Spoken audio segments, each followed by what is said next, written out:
Donc la décision de l'ouverture ne m'appartient pas. J'ai seulement accusé réception d'un courrier et à ce moment, il n'était aucunement question du caractère confessionnel de cet établissement. Mhm.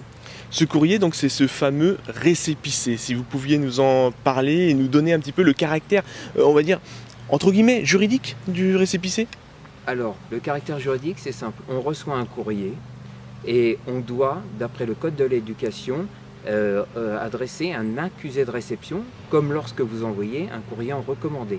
Ça n'est pas autre chose, ça n'autorise et ça ne valide aucune ouverture d'établissement. Vous avez reçu, donc, si on reprend la chronologie, ce courrier donc le 24 mars, au lendemain des municipales. On l'a reçu fin Juste au mars lendemain. et on a accusé, donc, adressé l'accusé de réception le 24 mars, oui. D'accord. Donc là, pour que nos lecteurs comprennent bien, donc là, vous étiez obligé de signer ce document. On est bien d'accord? Exactement, on n'avait pas le choix, c'était une obligation légale.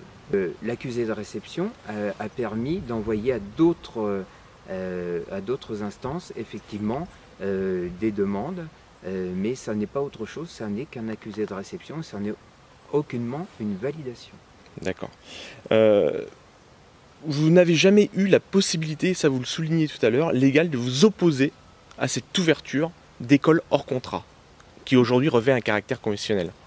Eh bien non, je n'ai jamais eu cette possibilité et comme vous l'avez dit, au départ, elle n'avait pas ce caractère confessionnel et jamais cette possibilité ne s'est offerte à moi puisqu'elle n'est pas prévue par la loi.